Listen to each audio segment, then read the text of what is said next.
Hey guys, hold on. Trying to figure out how to turn this around. Crap. How do I turn this around? There we go. Oh my goodness. I'm sorry, guys. Listen, I'm just sitting here during running the store, but I'm in my car and I just had this thought. I had breakfast with Carrie this morning. As you guys saw from my my Instagram, that it's our 7-year first call anniversary, right? 7-year first call anniversary. And guys, I just want to say that I know everybody wants love. Everybody wants love. Everyone wants love. Everybody wants love, guys. We know that. However, I don't think that most people are really wanting a responsible relationship. And what made me, just follow my thinking for a second, guys. Let me turn this radio down. Follow my thinking for 1 second. It crossed my mind this morning. I've had to come to the realization that Carrie and I have a very special relationship. We have a very responsible, mature love. We have a very healthy, loving marriage. We have been through a lot together in our relationship. Over the course of our relationship, we've experienced the death of parents, ups and downs with children, adult children. We've been through a lot, and that's normal. That's life, guys. And I was thinking about the difficulties of navigating life with a partner, and you're dealing with all of your partner's issues, your issues. This is where the responsibility of a relationship comes in. And I was thinking about how Carrie and I navigate these things. And by no means is it easy. By no means is it like, oh, this is breezy, because we're so healthy. We're so dedicated to each other. We're so full of love. Our hearts are so pure towards each other and God and our purpose. And even though we are like these wonderful, like healthy, very self-actualized, very personally healed, leveled up people, maturity, intelligence, blah, blah, blah about me and Carrie, right? Even though that's true, it's still difficult navigating the ups and downs of a relationship. You're still dealing with that person's issues, your own issues, the difficulties of agreeing, getting along, seeing things differently, but having to agree to disagree. Not seeing things eye to eye, not being on the same page, choices about business, choices about work, choices about money, choices about family, choices about finances, choices about, I could just go on and on with this, guys. And while I know everybody wants love, I have to stop and ask the question, how many of you guys are really truly at a place where you're ready to navigate from a mature perspective, a mature and committed and dedicated way? This is why I believe that so many relationships don't last long term. Most marriages don't last long term, because I don't really believe that there's a whole lot of people, and let me also add this. There's a lot of marriages and relationships that are long term, but people aren't happy. And the reason I'm saying that is because if I'm saying Carrie and I, through difficult places, are having to dig deep, right? Dig deep. It takes every ounce of maturity. It takes every ounce of love and patience and understanding and peace and prayer and meditation and dedication and in it for the long haul, resilience. It takes you being committed to saying you're not giving up on somebody. They're not giving up on you. I'm just talking about what it takes to have a healthy relationship and a long-term relationship, a relationship that stands the test of time. So you got a lot of people together, guys, and they're going through the ups and downs, but they're not doing it with much grace. They're not doing it with much love. They're standing the test of time, but they're just together. And it ain't a whole lot of joy. It's not a whole lot of bliss. It's not a whole lot of connection. I'm telling you what I know. And I think everybody wants companionship. Everybody wants love. But this whole relationship stuff is on a whole nother level that is going to try you, test you.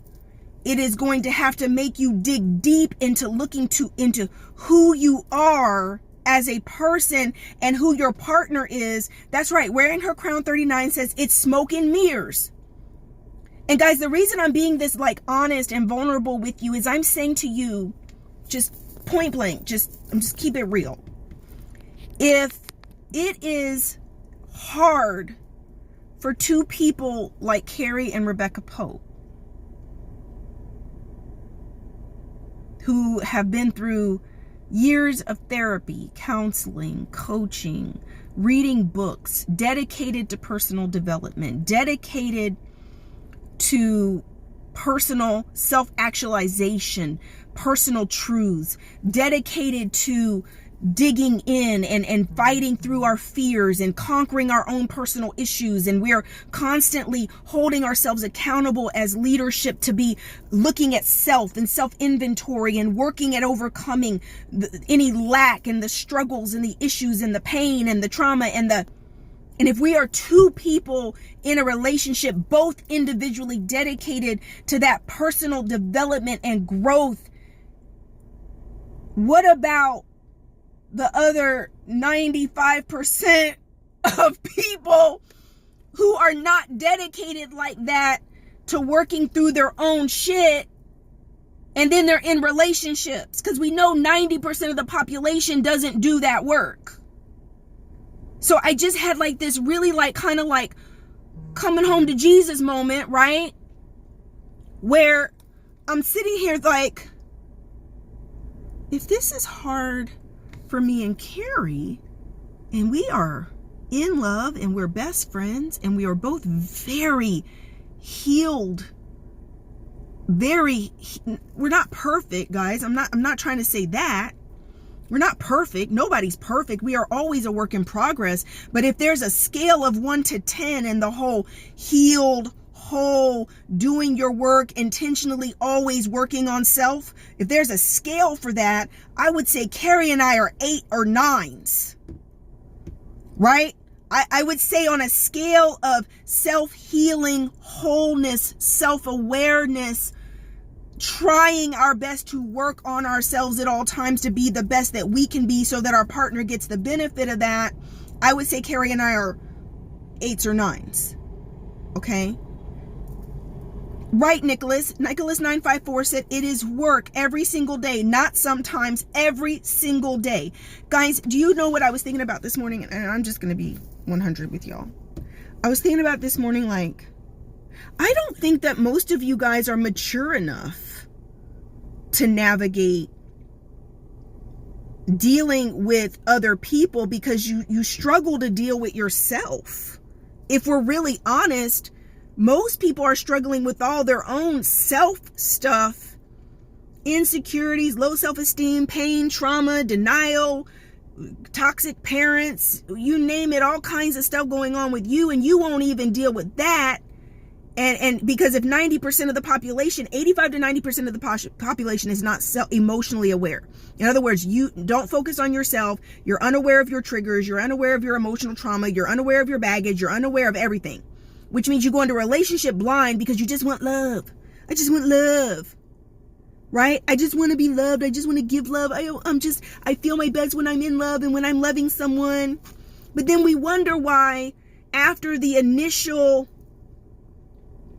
infatuation phase wears off, that there's this very predictable cycle in these unhealed relationships. It's an infatuation and lust phase where you're falling in love and you're so caught up and it's nirvana. You're ignoring all red flags. You're ignoring the signs that there's pain. And then you all of that newness and mystery and everything wears off, and now you start seeing each other, and now you're bleeding on each other, but then you're pointing fingers at each other because you're hurting me and you hurt my feelings, and now you did this and that reminds me of my ex, and now I don't love you anymore because you're broken and you hurt me too, and you're just like them, and now we're looking at breaking up. Or then you recommit and forgive, and you go through the whole cycle again. And it's this blame game and pain, the blame and pain game, in this vicious cycle, not ever recognizing that both of you were hurting and bleeding before you ever got in the relationship. No accountability or responsibility for that. Now you come in and you're bleeding and hurting each other more, which is adding layers of pain and issues on top of what you already had when you came in. But it's easier to point the finger at the other person and say, you did this to me, it's your fault. This is why I'm angry. This is why I'm hurting. This is why I'm so broken. You're doing this to me. Yeah, they might be doing stuff to you, but it's already on top of other stuff, and then you're doing the same to them. Vicious cycle. And nobody owns, dang, I got issues. Dang, I was hurting way before she rolled up. I was hurting way before he rolled up, if I'm really honest. My mama did this, my daddy did this, my childhood was jacked up. I had this and this going on, and I had these feelings and this stress and this anxiety, and I had da-da-da-da. And if I'm honest, I had stuff, all this bullshit that I hadn't dealt with before they rolled up. So I guess what I'm saying this morning, guys, is, yeah, I think a lot of people are really tapped into the fantasy of a relationship. The fantasy, this ideal thing in your head where you're finally going to meet somebody and it's going to be so organic and so easy because all you have to do is be you and fall in love, and you're both just going to love each other, and it's nirvana, and it's the fairy tale love you've been waiting on. Because all those things before, in those relationships before, oh, he was a narcissist, she was broken, that doesn't count, I was the wrong person, we just weren't compatible. Because in your mind, you make up all of these reasons why it didn't work with other people. But at the end of the day, what you don't really realize is you're just trading in other people, new bodies with a new face, but it's the same problems because you still got your same issues. You're still present. You still coming into with all your mess. You're meeting people. They don't have a therapist. They don't have a counselor. They don't have a coach. They haven't done any healing. They're coming in with all their baggage. So you're really just trading out people with new issues or common issues, and you're trauma bonding with people, calling it love. But then you get into the trenches of the relationship, the day-to-day, guys, and it sucks.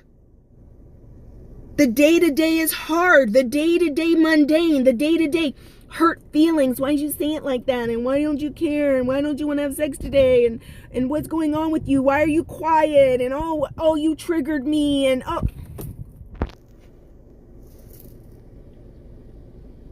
I'm just telling you what I know.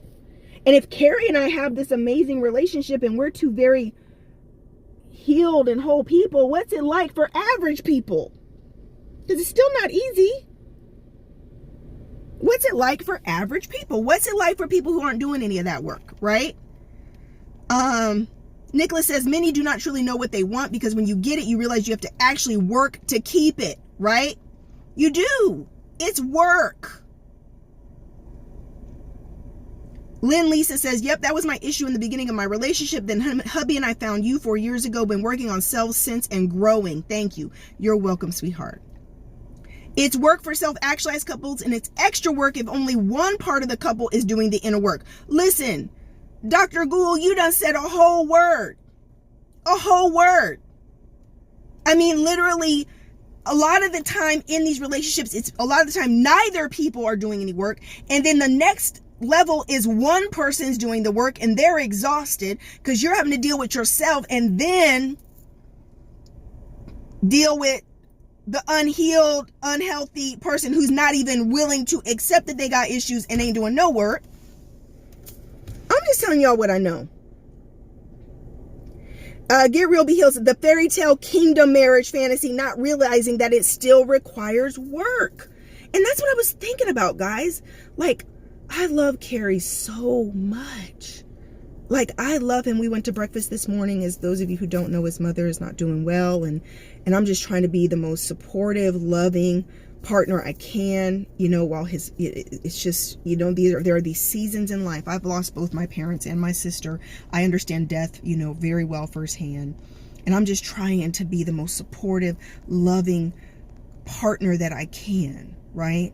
And he's been there for me during those same times. And I'm thinking about the level of patience and quietness and consideration and compassion and you gotta be willing to give physical comfort and not even say a lot because you don't even know what to say and you can't fix it. So you gotta be able to just be there and just be present and say as little as you can so you don't trigger other things, or you don't try to rub them wrong or cause more commotion or any arguments, or and so you're trying to navigate that and try to be the best partner you can through a difficult time. And he's done that for me. Carrie is so amazing, so loving and patient through difficulties. And you're trying to be that for your partner too, right? You want to be that for each other. And guys, but listen, I'm touching his hand. I'm touching his head. I'm praying for him when he's asleep. I'm trying to be that supportive best friend, right? Guys, and he's that for me through lots of difficult times in my life. He's that constant, consistent best friend. But guys, that takes maturity. That takes somebody who's not selfish. Listen to how I'm describing Carrie and I in a difficult time. Patient, understanding, compassionate, peaceful, calm, loving, kind. Most people can't be those things on a good day. I'm going to need somebody to get really honest. Most people can't do that and show up like that in the best of times. In the best of times. You think they can show up in difficulty, in struggle, in strife, in tribulation, in death, in loss, in grief, in... Do y'all hear what I'm saying? This goes back to how Carrie and I have said for years, relationships are for mature people. Mature, healthy. If you want to have a healthy relationship, it takes a lot of maturity. It's for mature people only. Healthy, grown relationships are for mature people. That's why all these people out here got so much drama and games and craziness and abuse, because people is crazy. People crazy.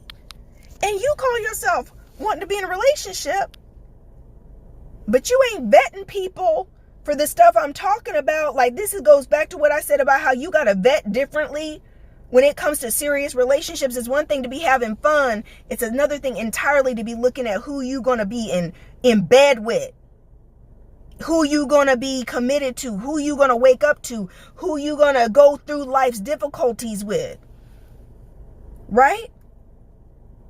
Because selfishness, and this is when all kinds of insecurities come up. And you got to be ready. You got to be ready to literally kill and fight the insecurities in your partner. You have to be willing to speak life and strength. You got to be willing, you know what I'm saying? Like, you got to be able to show up for your partner. It's not just all about you. It's not always about you. And if you are a selfish person, you ain't got no business being in a relationship. Anyway, guys, back to my point about the video. Everybody wants love, but are you really, like, if you really get honest at this stage in your life, are you ready and are you wanting to make the sacrifices that are necessary to have a responsible, mature relationship? Are you really? And you have to ask yourself that question, because you have to be honest with yourself. If that's not something you are willing to sacrifice for. Last night on RLP show, our first guest, Latoya, she's in her early 30s, and we just were talking about how if you don't have time to date, you ain't got time for a relationship. What makes you think that there's less commitment of time and less sacrifice in a committed relationship or in marriage than there is when you're dating? If you don't even have time to make time for somebody in the getting to know you phase, you ain't got time for a husband. You ain't got time for a wife. Do you understand the commitment of time and responsibility and love and consideration in a loving, healthy relationship? If you can't do that in the dating phase, you definitely ain't ready to do it in a committed relationship marriage. That's a surefire way for you to get left or somebody to cheat on you. Because their emotional needs and time needs and love language needs are not going to get met. And I don't care what kind of person you're with. Eventually, I don't care how good-hearted someone is. I don't care if they're an amazing person. If people can only go so long without their needs being met, and they're going to look somewhere else, or somebody's going to catch them in a vulnerable moment to meet that need, and then you're going to be feeling some type of way because he or she cheated or went and found their needs to be met somewhere else.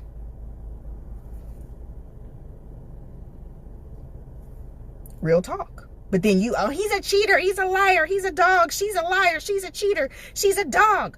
But yet you've been off doing whatever you wanted to do, not focused on that person at all, not giving them any emotional, spiritual, physical support. But yet now they're the selfish one. They're and for those of you who have been cheated on, sometimes I like to ask the question, why? What was your part in it? Everybody's not a dog. Everyone's not just an innate cheater, an organic cheater.